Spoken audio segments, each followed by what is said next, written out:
క్రొత్త పేరు తగినది తెలిసినదా? వచ్చినదా కోపం? అవును. ఎంత ముఖ్యమంటాను ముఖ్యమే. అవునవును, ఎవరి మాటలు వారికి ఇంపగానే ఉండను. ఈ పూట ఎవరు తప్పక పైకమిచ్చుతారని నమ్మకమ్మగా చెప్పి వెళ్ళిపోయేందుకు కలిగిన ప్రతివిధి. అదే పాప కానీ మీ మగవారు ఆడవారు నమ్మనే నమ్మరు. ఏ చండాలను నమ్మకూడదు, నిర్మూలమైపోయి ఏదో ఆశ్రమం కన్నమాట అంత ఆలోచించామని. హాస్యం అనుకో హద్దులు ఉండవలను పడవల నుండి హాస్యమా ఏమి? పొరపాటుగా ఆ సుబ్బారావు ఎందుకు ఇంకేమి మనసులో ఏదో ఉంది గట్టిగానే. ఆ సంగతి మీకు ఎవరు చెప్పారండి?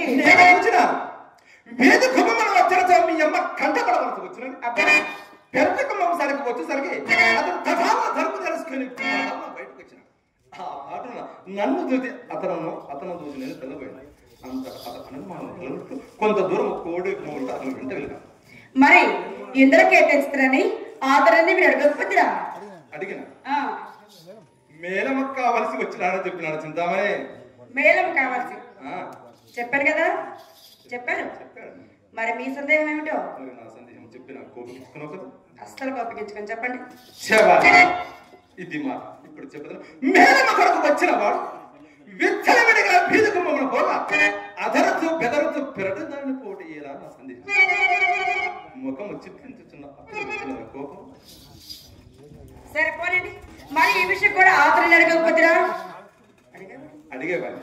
అంతలో ఒక బాల్యమిత్రుడు అగుపడి బహుకాల సమావేశంలో పరమ అధర్మముల చేత కుశల ప్రశ్నలు చేసి కొంత దూరం అతను వెంట వెళ్ళాను. అడగడానికి అవకాశం లేకపోయింది చింతామణి. సరే నేనే చెప్పాను, ఆలకించండి.